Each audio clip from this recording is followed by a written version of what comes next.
Hola familia, ¿cómo estamos? Buenos días. Nos da mucho gusto poder estar nuevamente a través de estos medios audiovisuales, llegar hasta ustedes. Y estamos haciendo una contabilidad y entonces este es el domingo número 10 que estamos transmitiendo a través de estos medios. Así que somos la primera generación que no se ha reunido por 10 domingos. Después de 2000 años somos la primera generación que no ha podido tener por 10 ocasiones un culto dominical, lo cual nos entristece. No saben lo que es ver acá las sillas vacías y tener que estar hablando a una lente y no saber cuándo vamos a volver a reunirnos. Sin embargo, no queremos dejar de agradecer a Dios porque a través de la tecnología podemos hacer llegar la palabra hasta ustedes. Si eres uno de esos amigos a los que alguien te hizo llegar este link, te pido por favor que nos dé la oportunidad de escuchar este mensaje, porque seguramente ese alguien que te lo envió, o quizás de la manera en que llegaste no fue coincidencia, y yo creo que este mensaje va a ser justamente para lo que hoy tú necesitas crecer o a lo mejor fortalecerte, que es tu espíritu. Así que si tú tienes una Biblia cualquiera que tú tengas, toda sirve, te voy a pedir por favor que la tengas a la mano, porque vamos a estar estudiando el Evangelio según San Marcos. Nosotros hemos comenzado ya hace algunos meses esta serie que hemos titulado Siguiendo al Hijo de Dios, y estamos haciendo base en este Evangelio, en el segundo Evangelio, que es el Evangelio más corto, quien escribiera precisamente Marcos, a una población cristiana, principalmente romana.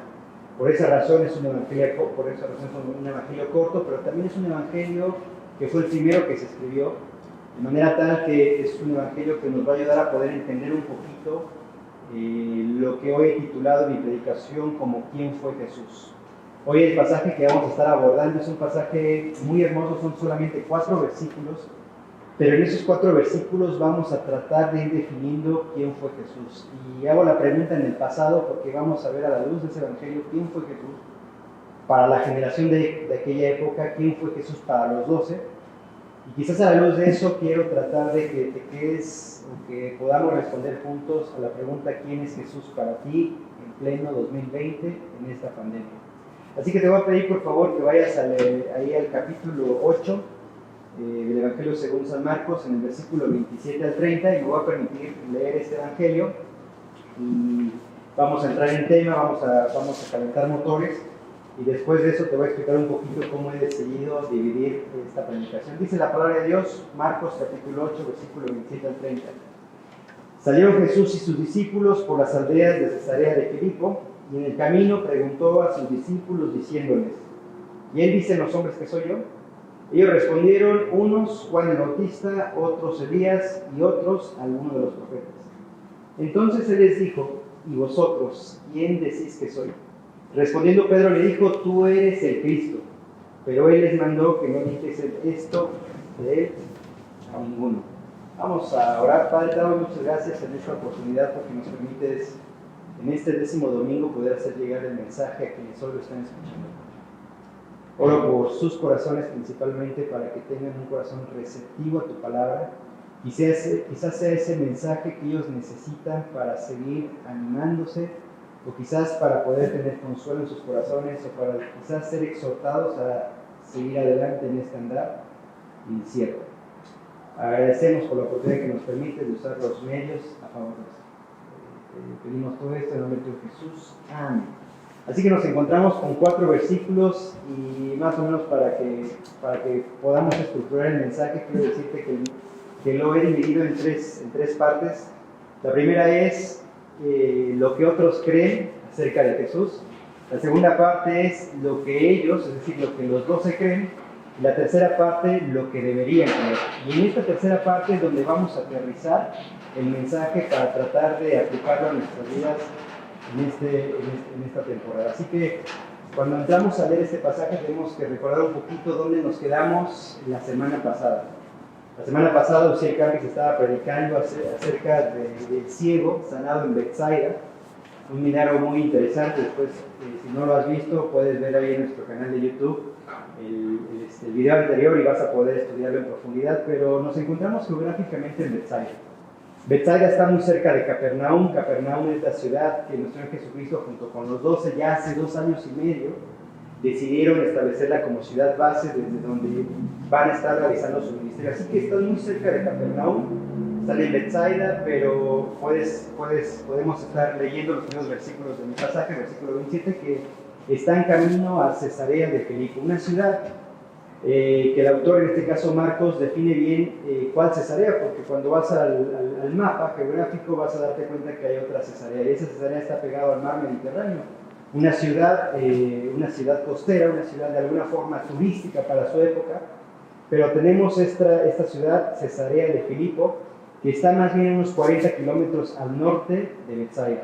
Está muy cerca de un monte muy famoso, de un pico muy alto en el norte de Israel, y hay muchas aldeas por aquella región. Se llama Filipo porque el hijo de Herodes, Felipe, refundó esa ciudad y le gustó el nombre de Cesarea, pero también para distinguirla de la otra le puso Cesarea de Filipo en honor a su nombre. Así que se encuentran camino a Cesarea de Filipo, están visitando varias aldeas. Cuando llegamos a este pasaje, es un pasaje muy interesante porque si tuviésemos que dividir los 3 años del Señor Jesucristo, del ministerio que hizo mientras estuvo en la tierra, recuerda, Él comienza su ministerio a los 30 años, a los 33 años termina su ministerio cuando Él va a la cruz, muere y bueno, posteriormente resucita, así que 3 años de ministerio. Esos 3 años de ministerio tendrían que dividirse en 2 partes. La primera parte, podríamos decirla o nombrarla como la etapa de los comienzos y el aumento de su popularidad, mientras que la segunda etapa se le conoce como la etapa del ocaso. Estamos entonces visualizando el ministerio del Señor Jesucristo con una curva ascendente y estamos llegando ahorita en el cenit de su ministerio, en el tope de su ministerio, en el pico más alto de su ministerio, y a partir de lo que estamos leyendo ahorita, a partir de ese momento comienza el ocaso de su ministerio. Así que se vienen 6 meses más en los cuales el Señor Jesucristo tiene que dar las últimas enseñanzas principalmente a esos 12 hombres que le han acompañado por ya 2 años y medio. No solamente se va a dedicar a partir de ese momento a hacer milagros, como ya lo ha venido haciendo, sino también está trabajando en el corazón de estos 12 hombres que como tú y como yo tienen luchas en sus corazones, tienen una cosmovisión arraigada por muchos años, ellos como en su vida, pero a eso se le suma la cosmovisión que se ha agregado a ellos como cultura. ¿Okay? Entonces, estamos en 4 versículos muy importantes en la historia del ministerio del Señor Jesucristo que jamás se van a volver a repetir. Y estamos entonces ante un examen que el Señor Jesucristo les está por aplicar. El resultado de ese examen que les está aplicando, les va a aplicar a los 12, de alguna manera va a determinar el ministerio hacia ellos, hacia sus corazones, que va a estar haciendo. Por esa razón, cuando entramos en los primeros versículos, y ahí vamos a tratar de ir estudiando poco a poco el tema para poder ir entendiendo lo que recién estoy diciendo, entraríamos con lo que otros creen acerca de Jesús. Así que empezamos a leer nuevamente. Dice ahí: salieron Jesús y sus discípulos por las aldeas de Cesarea de Filipo. Y en el camino preguntó a sus discípulos, diciéndoles: ¿quiénes dicen los hombres que soy yo? Y ahora es interesante porque en ese andar, acuérdate que venimos de 8 capítulos en donde Marcos se ocupa de narrarnos de manera muy rápida, no se mete mucho en los detalles, pero sí es un evangelio de mucha acción. Enseguida Jesucristo hizo, posteriormente se movió a este lugar, nos narra varios milagros, hasta ese momento ha resucitado a la hija de Lázaro, ha dado vista a un ciego, ha sacado 6,000 demonios de un personaje en Gadara, ha calmado la tempestad, ha hecho muchos milagros, enseñanzas a manera de parábola, la gente se ha asombrado porque enseña como quien tiene autoridad, de manera tal que vienen con muchas cosas, mucha enseñanza. Así que están en esos 40 kilómetros de Betsaida hacia el norte, allá Cesarea de Filipo, y Jesucristo se detiene fuera del camino. De hecho, el Evangelio según San Lucas, que es un pasaje paralelo en el capítulo 9, versos 18 y 20, es un poquito más detallado cuando dice que aconteció que mientras Jesús oraba aparte, estaban con él los discípulos y les preguntó diciendo: ¿quién dice la gente que soy yo? De manera tal que se apartan del camino, quizás de una aldea a otra se apartan, posiblemente era un lugar muy tranquilo. Él está un tiempo orando delante de Dios y se ocupa para que en esa calma, en medio de esa tranquilidad, hace esta pregunta. Cuando yo tengo que salir de pronto a algunos lugares, que tengo que visitar a algunos pastores, siempre procuro ir y llevarme a alguien conmigo que me acompañe, ya sea para manejar o simplemente para poder estar charlando. Y yo creo que en el trayecto de un lugar a otro es donde se pueden dar las mejores pláticas, porque no te queda otra más que en un viaje de Querétaro a Guadalajara, que son 5 horas, pues tienes 5 horas en donde puedas platicar de cosas profundas. Son 5 horas que pueden ser bien aprovechadas y para hacer preguntas o para poder platicar de temas profundos que quizás en un café no te da para platicar mucho, porque a lo mejor son un par de horas nada más y estás distraído con la gente, con el movimiento, pero en el carro es diferente. Así que creo que el Señor Jesucristo está en ese andar, está orando y entonces hace la primera pregunta: ¿quién dice la gente que soy yo?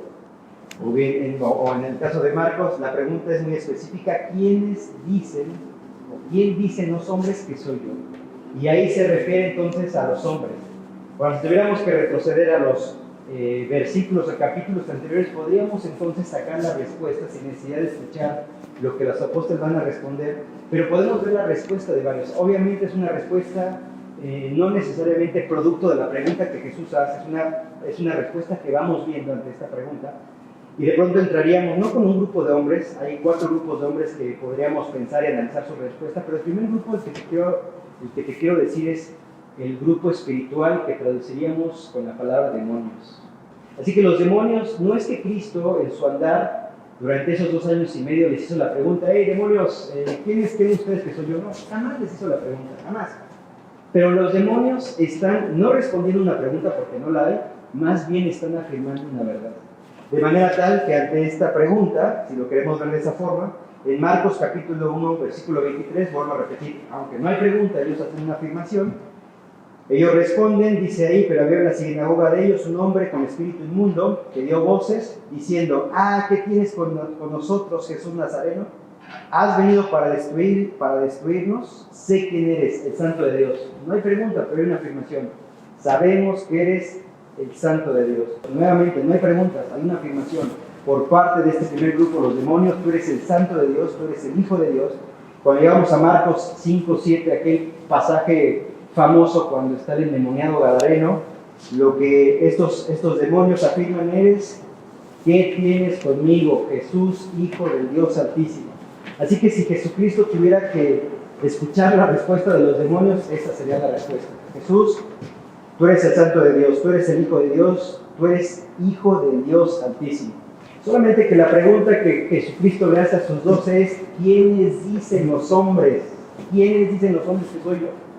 Entonces tendríamos que ir, por ejemplo, a los escribas que se jactaban de conocer perfectamente la ley de Dios. Prácticamente ellos eran las fotocopiadoras de carne y hueso de aquella época, los que transcribían la ley de Dios.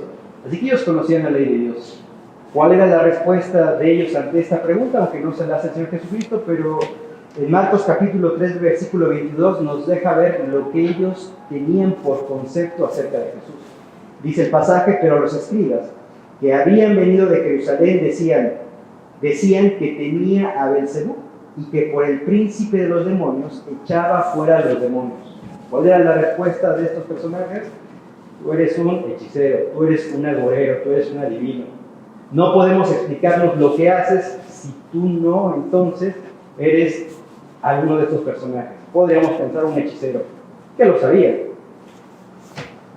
Por ejemplo, los nazarenos o sus paisanos en Marcos 6:3 lo definen como: ¿no es este el carpintero? ¿No es el hijo de María? Así que si él hubiera dicho la pregunta específicamente a sus paisanos ahí en Nazaret, tú eres un carpintero, le hubieran respondido.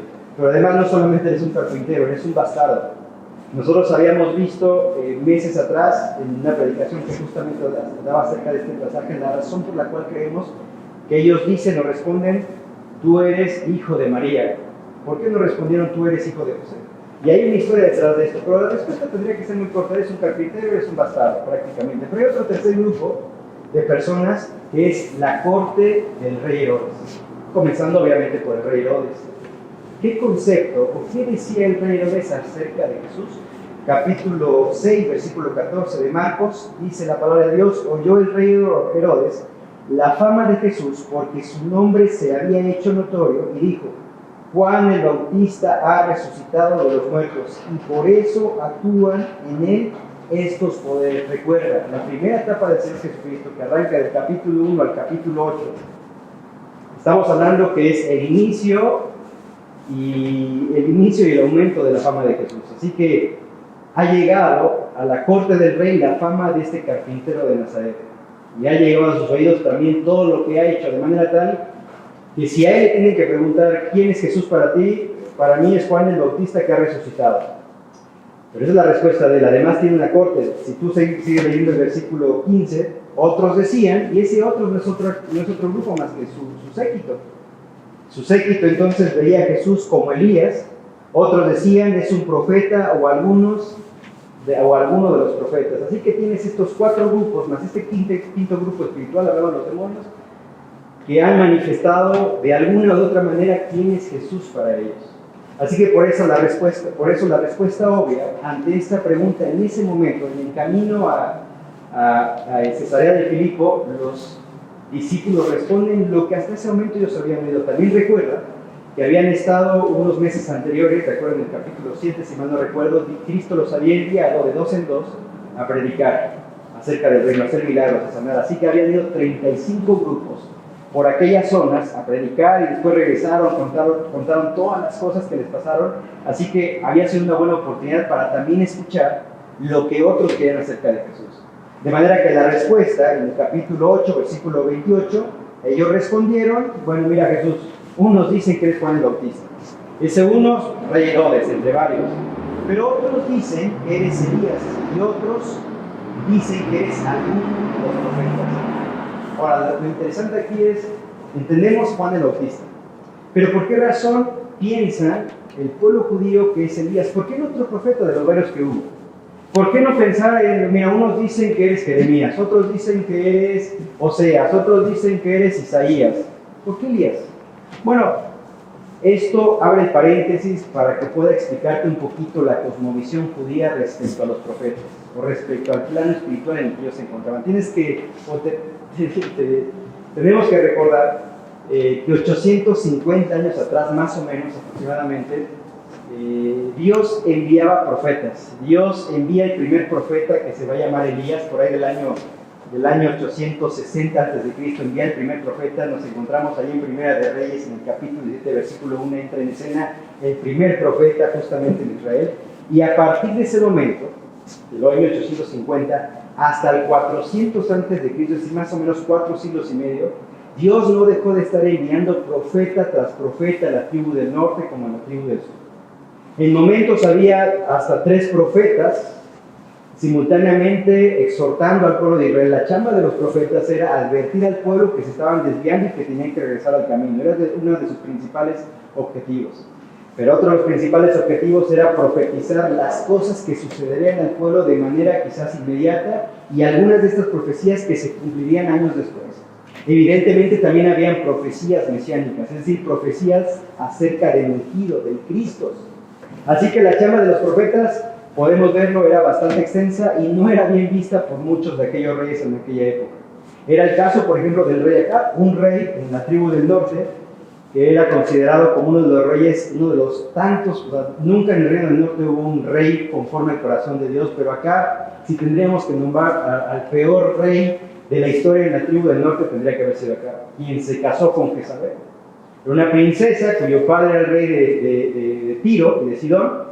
Así que si ya venía torcido Acab, al casarse con Jezabel, Jezabel terminó retorciendo todavía más el corazón de Acab, llevándole a construir un altar, un lugar de adoración para Baal.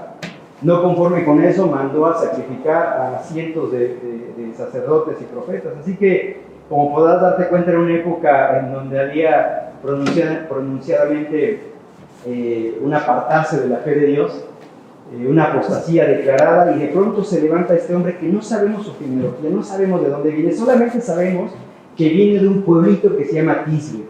De ahí que su nombre se le conociera como Elías Tisbita. Y era un hombre que, Segunda de Reyes, nos da un poquito más de luz en cuanto a cómo era un hombre rudo, era un hombre tosco, que vestía con piel de animales, con piel de camellos, tenía su cinto muy similar a Juan el Bautista. Y era un hombre que no le importaba confrontar al rey Acab, que con pronto no estás guiando bien al pueblo de Dios. Y de cierto te digo que va a haber sequía, y hubo sequía, Así que podemos ver en la vida de este hombre, de este personaje, ya es que jamás escribió un libro, pero vemos 7 impresionantes milagros. Por ejemplo, el que reciente decía, la sequía. Vemos otro como la harina y el aceite se multiplican en la casa de la viuda de Sarepta. Vemos justamente cómo revive o resucita al hijo de esta viuda. Vemos cómo el holocausto es consumido cuando fuego cae del cielo. Los capitanes y hombres consumidos por fuego, según de Reyes 1:10. Cae lluvia después de 3 años y las aguas del Jordán se dividen ahí en 2 de Reyes capítulo 2, versículo 8. Así que de pronto la colectiva de la comunidad judía tienen a este gran profeta Elías, que además no murió, sino que en un momento de su vida Dios se lo llevó, carros de fuego Dios envió para recogerle a él, dejando a Elías como su predecesor. Y Elías no se quedó atrás, hizo 14 milagros, hizo grandes cosas. Pero entonces en el colectivo de la mente judía está este personaje histórico que después de Moisés, pensando y representando la ley, tienes a este hombre, el profeta Elías, que está representando precisamente los profetas. Por esa razón, cuando ven a Cristo, evidentemente algunos dicen, es un carpintero, algunos dicen, es un hechicero, pero otros dicen, no puede ser ni un rabino, no puede ser esto, es más que eso. Pero tampoco podemos pensar que es el Mesías, el ungido, pero sí podemos pensar que es algo intermedio, es un profeta. No hay de otra. Ve los milagros que han hecho, ve los milagros de pronto que hasta este momento algunos los hemos visto, algunos los han contado, y entonces empiezan a comparar Jesús, Elías. Así que hay muchas cosas que están circulando en esos 2 años y medio por la mente de estos judíos que han escuchado de él, o algunos han visto, han sido parte de estos milagros. Por esa razón, Jesucristo, en el pináculo de su ministerio, en el cenit de su ministerio, para comenzar el ocaso, se detiene con sus apóstoles a la orilla del camino. Chavos, ¿quién dice la gente que soy? Y esa es la respuesta. Esa es la respuesta. Y ante esta respuesta, entonces, ahora va y apunta al corazón de estos 12 hombres. Porque en el versículo 29, continuando, dice la palabra de Dios. Entonces, Él les dijo, ¿y vosotros quién decís que soy? Te decía en la parte anterior, hasta ese momento es lo que otros creen acerca de Jesús. Pero ahora Él quiere, de manera particular a estos 12, tratar de entender lo que ellos creen acerca de su persona. ¿Y ustedes, chavos? Ahora, quiero decirte que si esta pregunta Jesús se los hubiera hecho quizás 1 año antes aproximadamente, en aquel momento cuando están en la tormenta, y hay 2 tormentas que registran los evangelios sinópticos, y la primera tormenta es cuando Cristo está con ellos en la barca, Él está descansando, y están estos 12 discípulos, la mayor parte de ellos son pescadores, así que sería una tormenta, nada raro para ellos son pescadores, hombres rudos, así que de alguna manera ellos están acostumbrados a este tipo de vida, pero de pronto la tormenta se les ha salido de las manos, ya no saben qué hacer, así que van con Jesús, quien está tranquilamente dormido. Jesús despierta, ¿no? Es que perecemos, flojo, ¿qué nos tiene acá? Jesús se levanta, tranquilos chavos, ¿dónde está su fe? Y entonces habla al mar, el mar se calma, la tormenta cesa, el viento se aplaca, y entonces estos 12 hombres se quedan atónitos. Claro, hasta ese momento, este pasaje que te estoy registrando está en Marcos capítulo 4, versículo 39, hasta ese momento habían visto milagros, habían escuchado enseñanzas, de alguna manera estos sentidos habían sido trastocados por lo que habían visto, lo que habían oído, incluso lo que habían tocado. Pero una cosa, si lo queremos ver de esa forma, es tener una hermosa enseñanza, inclusive resucitar a un muerto, pero otra cosa es de pronto que aún este hombre tuviera control sobre la naturaleza. Por esa razón ellos hacen la pregunta en el versículo 39 al final, se quedan ellos viendo entre sí, dice, ¿quién es este que aún el viento y el mar le obedecen? ¿Quién es este? Entonces eso me lleva a pensar que no es que porque tomó estos 12, los 12 inmediatamente creyeron en él. No, hubo una lucha en sus corazones, porque había años, había siglos que les habían transmitido muchas cosas acerca del Mesías, acerca de los profetas. Recuerda también que después del año 850 al 400 hubo profetas, año tras año había profetas, o nunca dejó de haber profetas. Hubo momentos en los que por 40 años quizás no había voz profética, pero después se levantaba un profeta por el norte, por el sur, se escuchaba, se levantó un profeta. Sí, el tema es que cuando llegas a la época del Señor Jesucristo, hace ya 400 años que no se ha levantado un profeta. El último que se levantó, y podremos definirlo, el último de los profetas del Antiguo Testamento, es Juan el Bautista, su primo. quien ha sido decapitado meses antes. Así que de pronto, estos hombres, estos 12, ¿quién es este que aún el viento obedece? De manera que si Cristo hubiera hecho la pregunta, después de haber bajado de la barca, hubieran reprobado. Mira, no sabemos quién eres, estamos tratando de definir quién eres. Así que todavía hay 4 capítulos más para poder tratar de trastocar sus 5 sentidos. Cuando llega la multiplicación de los panes y de los peces para dar de comer a más de 5,000 personas, sus 5 sentidos han sido afectados. Ellos están viendo cómo se reproducen esos peces. Ellos están tocando, están agarrando los peces, ellos están probando, ellos están oliendo el pescado fresco, el pan fresco. Ellos están gustando, así que empiezan a tratar de darle definición a lo que para ellos va a ser Cristo. Es un poquito como tú y como yo, que a veces antes de llegar a Cristo sabemos de Cristo. Está bien, celebramos inclusive hasta antes de llegar a Cristo, celebramos algunas de las fiestas anuales como Navidad, quizás Semana Santa, inclusive si nos llegaron a preguntar cuando hicimos alguna de estos rituales como primera comunión, sabemos quién es Cristo, decimos que es el Hijo de Dios, decimos que es el Salvador del mundo, pero no necesariamente creer significa depositar nuestra fe en Él.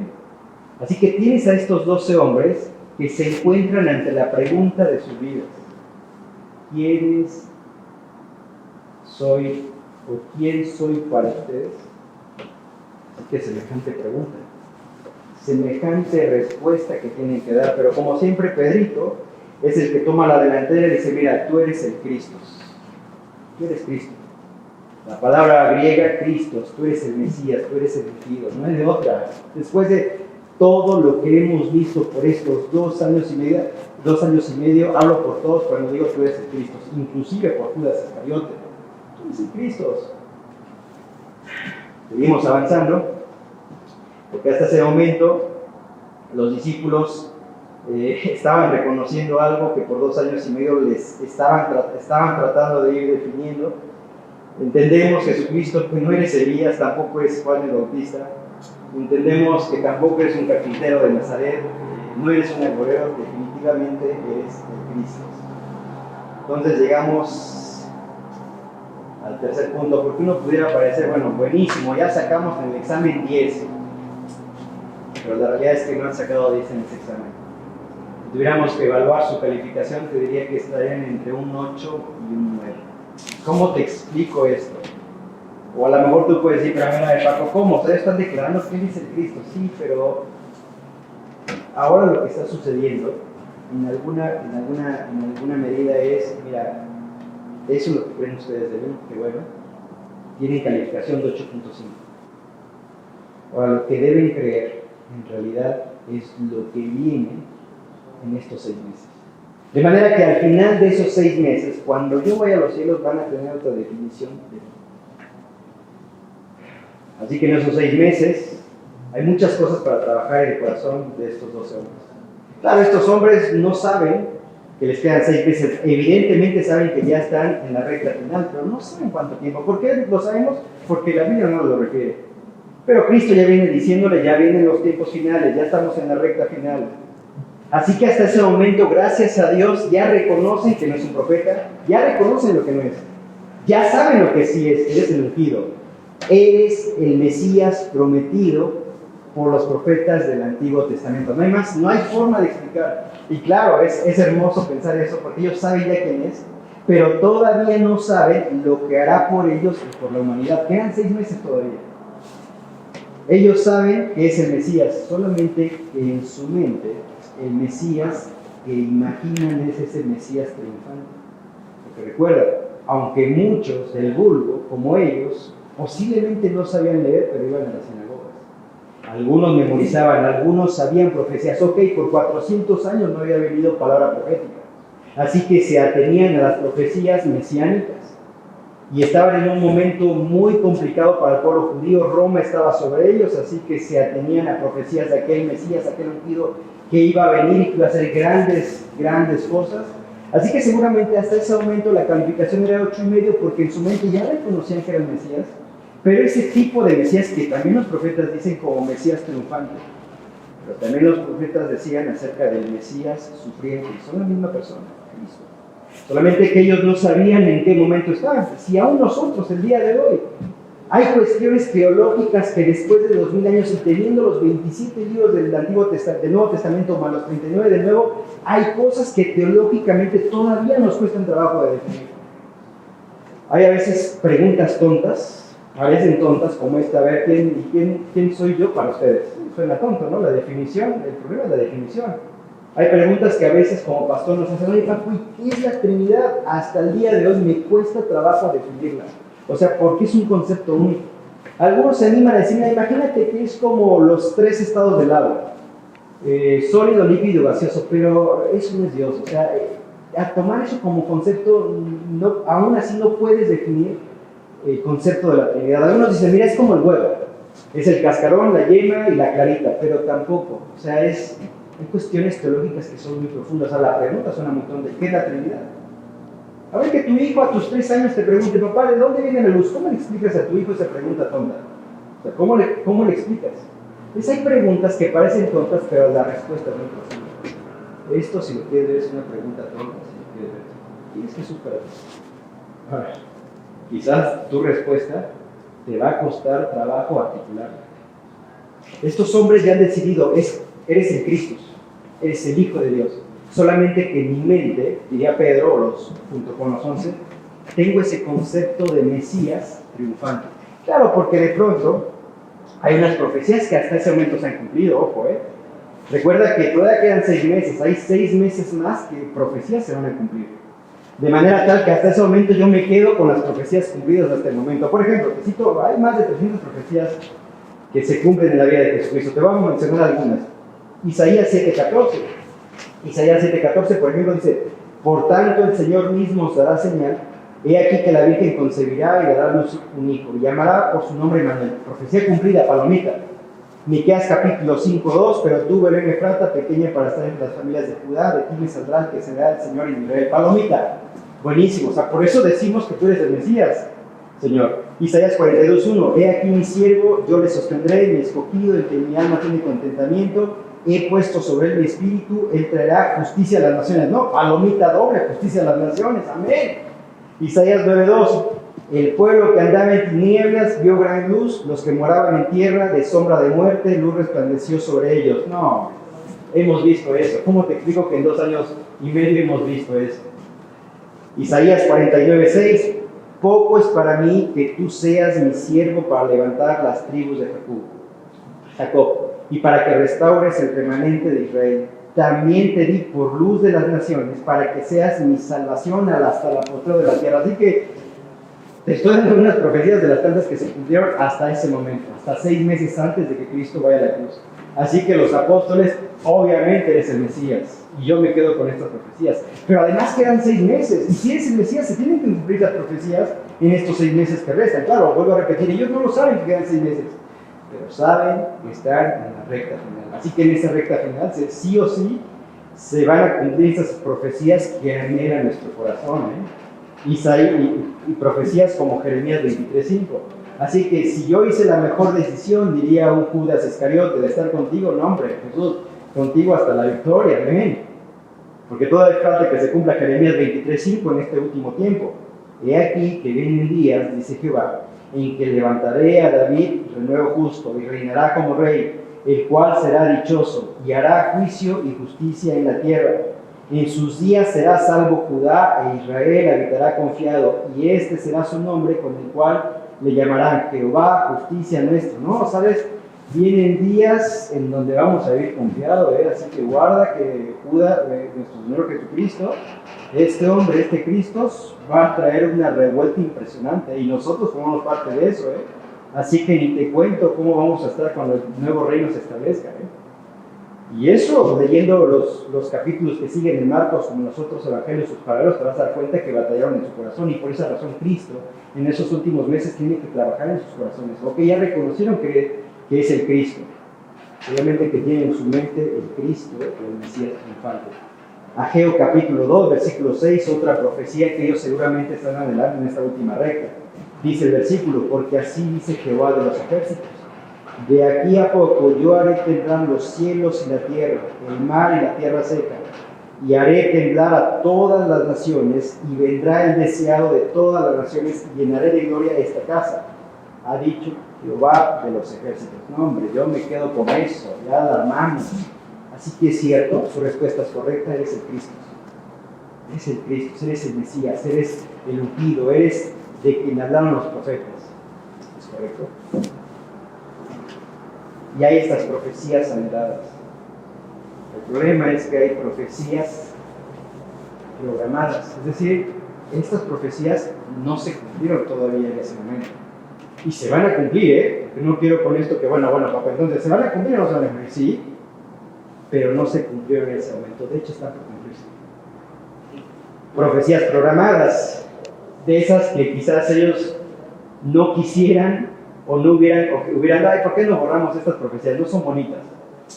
Pero quiero decirte que el Cristo, el ungido, tiene que cumplir estas profecías. Y de acuerdo al programa de Dios, son las profecías que se van a cumplir de hoy a 6 meses.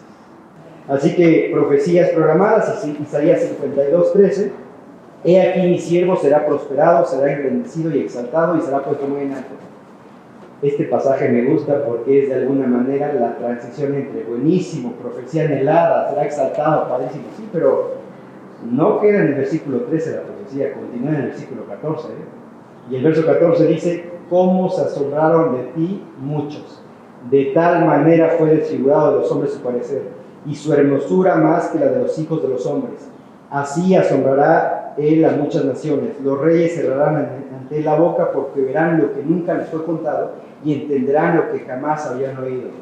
Por Isaías estaba escribiendo, a ver, ¿cómo es esto? Claro, ahí te das cuenta que es un libro inspirado por Dios.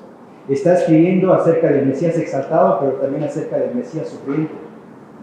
Y de pronto yo me quedo con las profecías del Mesías exaltado, yo quiero estar ahí. Sí, el problema es que de acuerdo al programa de Dios, primero vienen las profecías del Mesías sufriente. Y en el versículo 14 lo empieza a decir, y entras al capítulo 53 del 1 en adelante, y es más enfático, mira, esto es lo que se viene. Soy el Cristo sufriente, el Mesías sufriente. Claro, ellos no están entendiendo, ellos ya reconocieron que es el Cristo. Capítulo 53, versículo 3, despreciado y desechado entre los hombres, varón de dolores, experimentado en quebranto, y como el que escondimos de él el rostro, fue menospreciado y no le estimamos. Ciertamente llevó en nuestras enfermedades y sufrió nuestros dolores, y nosotros le tuvimos por aceptado, por herido de Dios y abatido, mas él herido fue por nuestras rebeliones, molido por nuestros pecados. El castigo de nuestra paz fue sobre él, y por su llaga fuimos todos nosotros curados. Mis queridos apóstoles, estas son las profecías que se van a cumplir en estos 6 meses. Así que la respuesta es cierto, soy el ungido. Solamente que no el que ustedes hoy tienen en su mente. El Mesías victorioso, no. En el programa de Dios, hoy soy el Mesías sufriente. Ahora, ¿por qué decimos esto? ¿Por qué afirmamos esto? Porque cuando leemos entonces, ahí mismo en Marcos, en el capítulo 8, versículo 31 en adelante, si bien esto lo van a ver la próxima semana, nos permite fortalecer la hipótesis que recién te dije. Y esa hipótesis es, o esa afirmación que dije es, no soy el Mesías triunfante, soy el Mesías sufriente. Mesías triunfante es después. Estamos en espera de que venga. Nos llevará en el rapto y después vendrá el Mesías con poder y gloria, como decía Isaías 53, 52 en los versículos que recién leí al principio.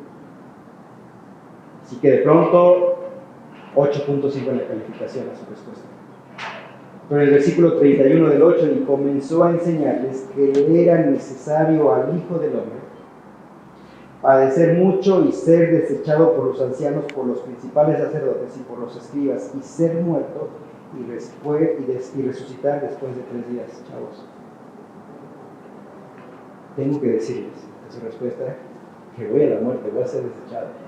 Así que te encuentras en el versículo 31 con la primera ocasión en que Cristo está anunciando su muerte, porque Él quiere hacerles entender, quiere que su calificación pase de 8.5 a 10, y para que eso suceda tienen que entender, soy el Mesías sufriente. Las profecías se van a cumplir. Las que ustedes anhelan se van a cumplir, sí, pero no antes de las que tienen que cumplirse ahora, que es el siervo sufriente. Así que, primera ocasión, les anuncia su muerte, y en esos 6 meses más adelante lleva a Pedro, a Juan y a Jacobo al monte de la transfiguración. En el capítulo 9 dice, esta es mi gloria. Y de pronto en el monte de la transfiguración está Moisés, está Elías al lado, Elías representado a los profetas, Moisés a la ley, y de pronto estos hombres se quedan atónitos, caen casi desmayados, y están entendiendo, claro, es realmente el Cristo. No deja de ser el Cristo porque vaya a la cruz, pero les cuesta trabajo reconocer, como a ti y a mí. Más adelante, en Marcos capítulo 9, versículo 30, anuncia por segunda vez su muerte. Marcos capítulo 10, versículo 32, por tercera vez anuncia su muerte. Cuando entra entonces, entra a Jerusalén, la famosa entrada triunfal más adelante, ya cuando está a una semana de su muerte, se van a cumplir 17 profecías más, específicamente algunas de las que hemos leído. Así que tienes a estos 12 hombres que están respondiendo a la pregunta, ¿y ustedes quiénes dicen que soy yo ese Mesías? Hay dos. Claro, pero como la respuesta no es satisfactoria, la respuesta es de un 8,5, entonces entra en acción el versículo 30. Porque dice Marcos capítulo 8, verso 30, pero él les mandó que no dijesen esto de él a ninguno.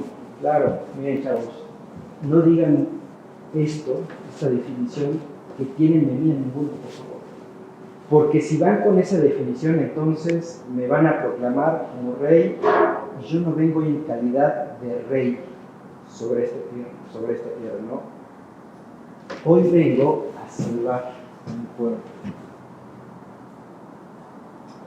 Sin embargo, eso no implicó, fíjate bien, y esto lo interesante, no implicó que en la entrada triunfal, claro, se han aglomerado judíos de varias partes del mundo antiguo para celebrar la Pascua, así que entra Cristo, montado sobre la pollina, se está cumpliendo una profecía más al montarse sobre la pollina, y de pronto todas las multitudes, ¿sabes?, que han escuchado hablar acerca de Jesús, tienen la oportunidad esa Pascua o esa semana previa a la Pascua de ver con sus ojos a ese famoso carpintero de Nazaret, Jesús.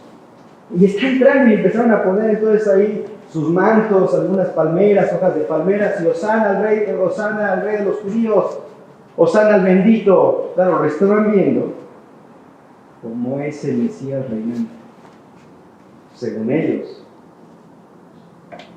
Lo interesante es cuando termina todo el bullicio, toda esa algarabía y toda esa situación ese domingo, se empiezan a preguntar entre ellos, ¿y quién es este, no?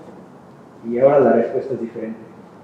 Claro, algunos todavía no lo ven como el Mesías, pero tampoco lo ven como un carpintero de Nazaret, tampoco lo ven como un excelente o como un hermoso o elocuente enseñador de la ley de Moisés, que no lo ven como un profeta. Ahí en Mateo capítulo 21, si no recuerdo, ellos terminan diciendo, él es Jesús el profeta de Nazaret de Galilea. Algunos nos quedamos con esa definición, pero estos 12 entienden finalmente. Vamos a Hechos capítulo 1, ellos han entendido que Él es el Cristo, el Mesías supremo. Ahora hay que entender, y no para juzgar, porque a veces es fácil juzgar a estos 12 hombres. ¿Cómo no? Claro, nosotros hoy a la distancia podemos ver el panorama completo, podemos ver las profecías completas, podemos saber cuáles profecías ya se cumplieron y qué otras profecías están por cumplirse. Ya lo sabemos. Es más fácil para nosotros hoy. Pero esos hombres únicos, en ese momento hay muchas cosas que están circulando por su cabeza. Hay muchas cosas que no saben. Hay muchas cosas que van a ir comprendiendo aún después de la muerte de Cristo.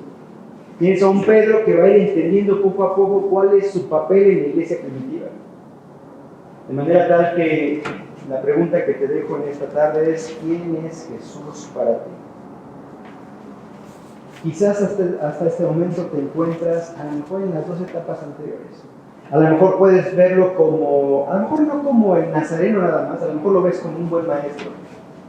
A lo mejor lo ves como un buen filósofo, si lo quieres ver. A lo mejor lo ves como ese personaje histórico que cambió el mundo, que trajo valores humanos que son dignos de imitar, buenísimo. Entonces, estás en esa primera etapa en lo que otros creen acerca de Jesús. Quizás estás en esa etapa en lo que estos hombres creen, en lo que ellos creen. Es decir, tú eres, entiendo que tú eres el Cristo, eres el Mesías, perfecto. Pero recuerda una cosa, como te decía hace rato, el hecho de saber quién es nunca trajo salvación en la gente. Fíjate que Santiago, muy temprano, ahí en el año 45, dice, bueno, crees en Dios, bien haces. También los demonios creen y tiemblan. Los demonios mismos confirmaron, tú eres el Santo de Dios, el ungido de Dios, el Hijo de Dios Altísimo. Y el hecho de reconocer quién era no implicó su salvación, están en condenación eterna. A lo mejor eres de aquellos que hoy sabes quién es Jesús, pero no necesariamente has depositado tu fe. Dios quiera y que ante la pregunta que hoy en esta cuarentena nuestro Señor Jesús te hace, a ver, Juanito Pérez, ¿quién soy para ti? Tú puedas responder, tú eres el Mesías, tú eres el Salvador del mundo, mi Salvador. Mira, ya con esto termino. A veces nosotros nos encanta quedarnos con las promesas que nos convienen. Salmo 23, por ejemplo, Jehová es mi pastor y nada me faltará, en delicados pastos me hará descansar, y qué padre. Pero el problema es que el Salmo 23 continúa, porque dice también que me va a hacer pasar por valles de sombra. Y ahora nos está haciendo pasar por un valle de sombra. Lees, por ejemplo, el libro de los Proverbios, 31 capítulos, y son hermosos pasajes, y a veces los queremos tomar como fórmulas de éxito. No son fórmulas de éxito, son probabilidades. De manera, cuando llegas al proverbio que dice, enseña a tu niño desde pequeño y aun cuando fuere viejo no se apartará de él, tú lo tomas como fórmula del éxito y de pronto tu hijo a cierta edad se aparta. ¿Y qué pasó? Dios me falló. Y de pronto ves cómo puede ser la vida de un justo y cómo puede ser la vida de un impío, y tú tratas de seguir esas fórmulas del éxito aparentemente y no las tienes que tomar así. Porque de pronto estás haciendo las cosas bien y de pronto ves a un impío que las cosas no las está haciendo bien y según tú Dios lo está bendiciendo, pero no es que Dios lo bendice. Y de pronto no solamente es que a él aparentemente lo está bendiciendo, sino que a ti no, parece que no te va bien las cosas y están peor ahora que antes. Y entonces, ¿qué pasó con Proverbios? ¿Se cumple o no se cumple? No, lo que sucedió es que tú las agarras como fórmula del éxito. Tú tienes que leer Proverbios a la luz de los otros 4 libros poéticos. Tendrías que irte a Job, por ejemplo, que si bien él no fue contemporáneo de Salomón cuando se escribe los Proverbios, vivió mucho antes, pero no deja de ser el hombre justo que de pronto Salomón describe en Proverbios. El hombre temeroso de Dios, que ofrecía sacrificios a Dios. ¿Y cómo es posible que en un día pierda su familia o sus hijos, pierda sus riquezas? ¿Qué pasó entonces? La fórmula del éxito se cumplió. No, simplemente que Dios quiso probarlo de esa manera, de manera tal que al final Job termina diciendo, de oídas te había oído, pero ahora mis ojos te ven. ¿Será que en esta época crees tú que porque Dios te ha fallado, entonces ya no es digno de seguir? Sabes que esta cuarentena va a servir para que en la práctica termines de definir quién es Jesús para ti. Va a terminar esta cuarentena y vamos a entrar a la nueva realidad. Y en esa nueva realidad, algunos no van a regresar ni a esta ni a otra iglesia. Porque ahí se va a ver quién realmente es Jesús para tu vida. Sabes que nosotros, como cuerpo de pastores, de líderes, estamos orando por ti, estamos tratando de poner a tu alcance todos estos recursos para que tú no dejes de crecer espiritualmente, ¿lo sabes? Estamos llamando por teléfono, oye, todo bien, estamos haciendo lo que en nuestras manos es posible. Pero si aún ante eso tú te quieres hacer a un lado, quiero decirte que entonces Jesús para ti es una buena persona, que valga la pena a veces venir el domingo, aunque sea tarde, pero venir. Pero hoy que se ha presentado la cuarentena, ha revelado tu corazón verdaderamente quién es Jesús para ti. Así que es nuestra oración para que tu respuesta ante la pregunta ¿quién es Jesús para ti? Sea una respuesta de Dios. Y que esto te anime a seguir creciendo, aún a pesar de que tú crees que las cosas se han venido abajo. Dios nos está probando como iglesia. En el pasado utilizó persecuciones y limpió la iglesia. ¿Será que Dios está usando esta cuarentena para limpiar su iglesia? La respuesta la vas a encontrar en tu corazón. ¿Quién es Jesús para ti? Dios te bendiga.